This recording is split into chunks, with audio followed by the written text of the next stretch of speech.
Welcome to Rhino, a channel dedicated to project-based learning. I'm glad you're here. In this tutorial, we will learn how to add CRUD actions to an existing Go Fiber app that we previously built with Docker and Postgres. To follow along, you will need to have Docker installed and running. You will also need to have the source code from the full-stack Go Fiber app we built in the previous video. If you did not happen to watch that tutorial, you can consider watching that first. Alternatively, you can just use the finished code from that tutorial as your starting point. You can find links to the GitHub repository in the description for this video. Let's kick things off by setting up our project. We've gone ahead and downloaded the source code from the previous tutorial, and now we can rename the folder. Then we can open the project inside VS Code. If you don't have VS Code, you can use your favorite text editor instead. Before we start writing code, let's set up our .env file so Postgres knows how to connect to our app. We can quickly grab these values from the text version of a previous tutorial. Now we can open up the integrated terminal and run our app using the docker compose up command. If the app has started successfully, we should see the Go Fiber message printed out in the logs. We can view our app in the browser at localhost port 3000. Let's go ahead and create some facts to work with.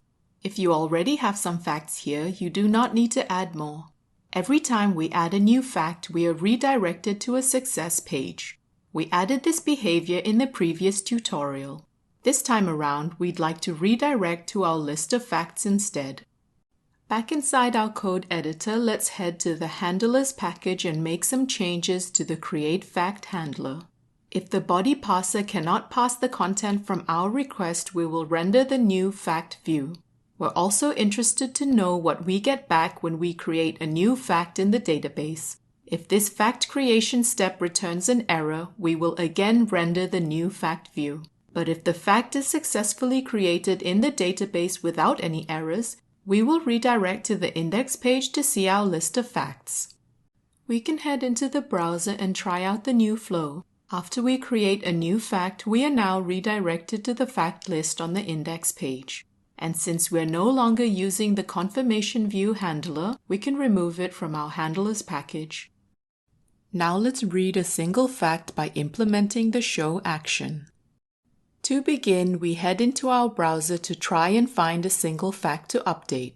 We will manually type the route into the address bar. When we hit enter, we get an error because our router does not recognize this URL pattern yet. So let's head back into our code editor and make some changes. We can open up our routes file and add a new get action. This new action calls the show fact handler that does not exist yet. Let's head into our handlers package and create it now.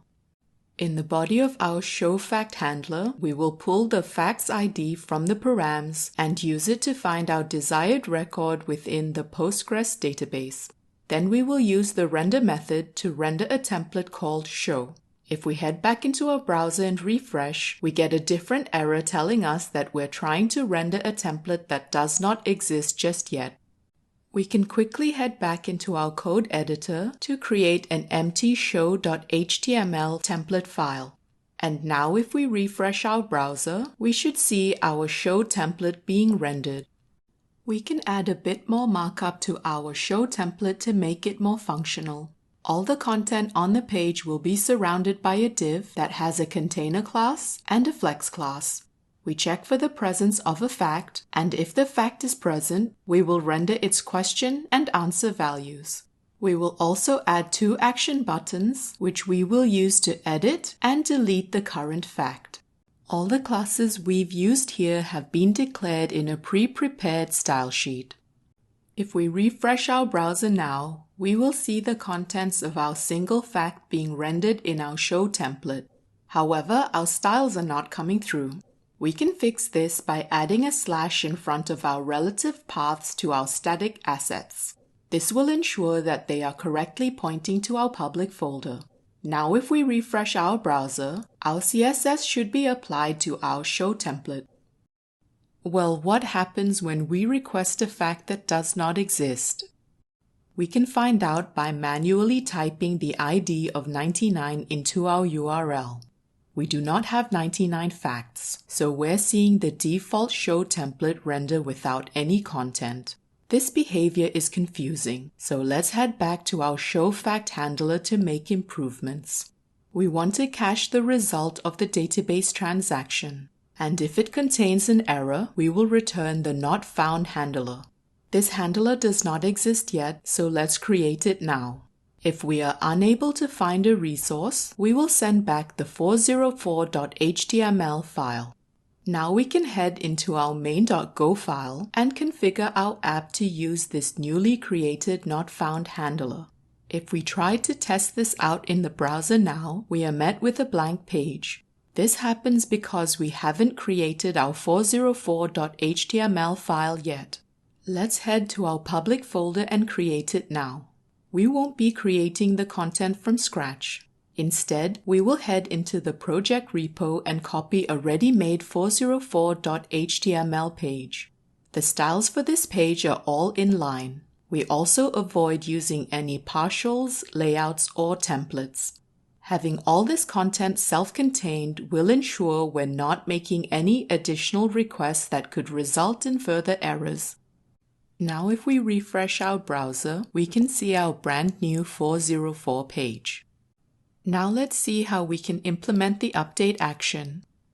In our routes file, we can add a new get route that will take us to a page where we can edit a single fact. While we're here, we can also add a new patch action, which will save our edited fact to the database. We're calling two new handlers that don't exist yet. So let's create them now. In the handlers package, we can begin with the edit fact handler function. In the body of our edit fact handler, we will pull the fact's ID from the params and use it to find our desired record within the Postgres database. We will store the result of the database transaction in a variable. If the result contains an error, we will return the not found handler. Otherwise, we will render the fact data within the edit template. This edit template does not exist yet, but we will create it soon. While we're here in our handlers package, let's go ahead and add the update fact handler too. We will pull the fact ID from the params so we know which fact we're updating. We will use the body parser to format the fact data as JSON. If we run into an error while passing the body data, we will just send back the error. If we manage to pass the body data without any errors, we will find the fact in the database and attempt to update it. Again, we want to store the result of this database transaction.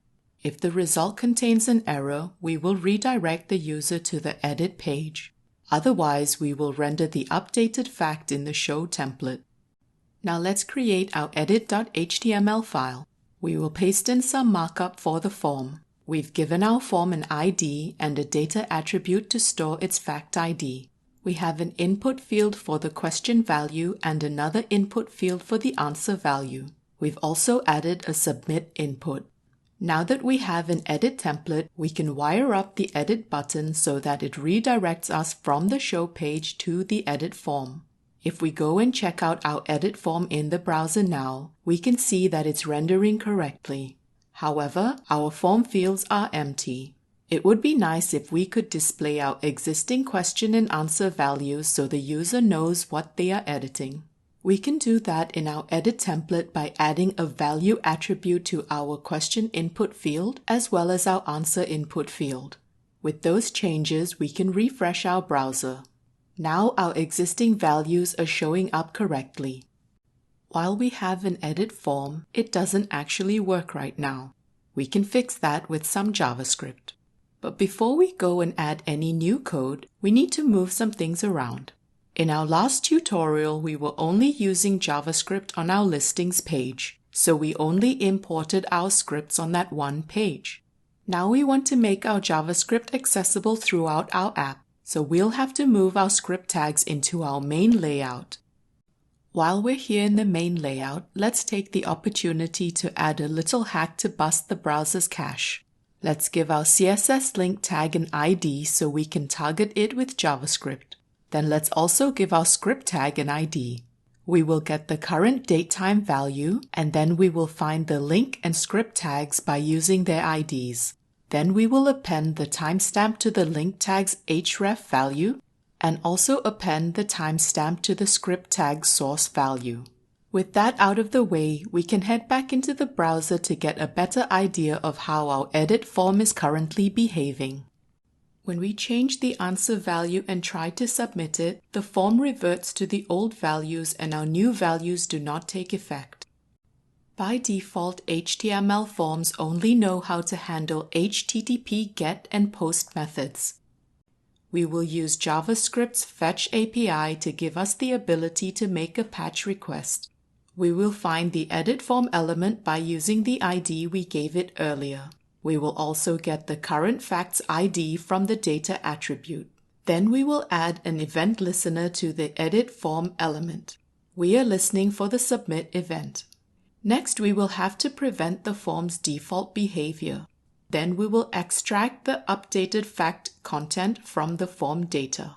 We will use the Fetch API to make a patch request, passing along the form data that we format as JSON.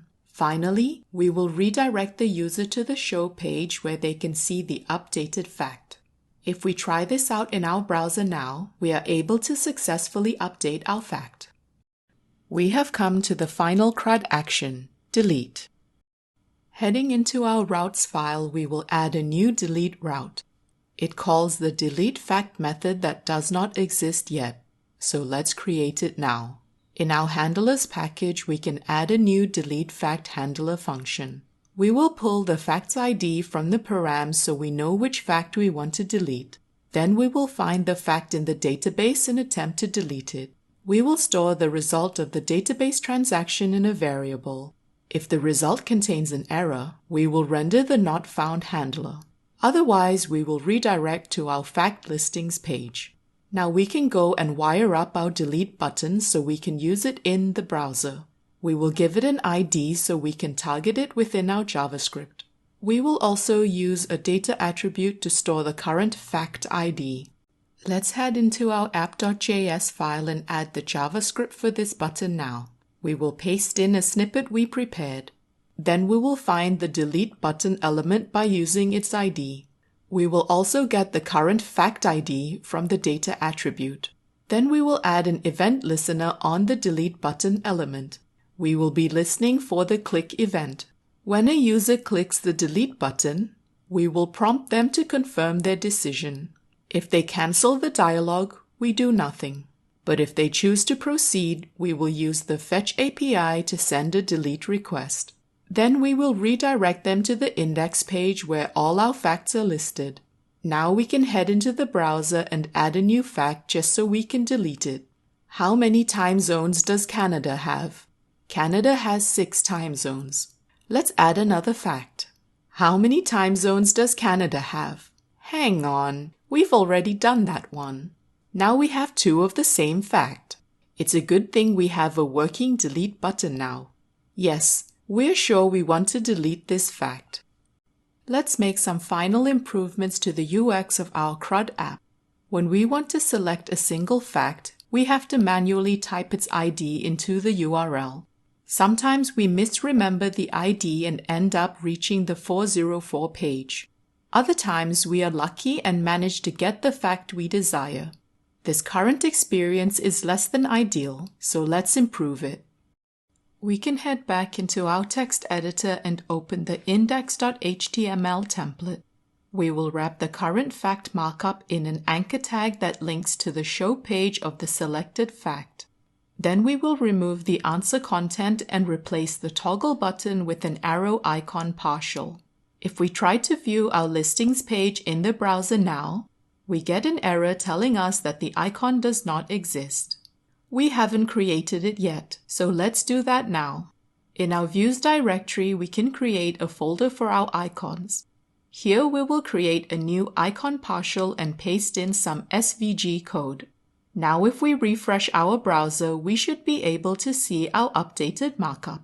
We can finally view each individual fact without having to remember any IDs. And there you have it. In this tutorial, we learned how to implement all the CRUD actions in a Go Fiber app. We also used the Fetch API to make a patch and delete request. A text version of this tutorial can be found on divrhino.com, and a repo can be found on my GitHub account. I'll leave both links in the description for this video. If you enjoyed this tutorial, please let me know in a comment, or like the video and subscribe to my channel. Thank you for watching and keep learning.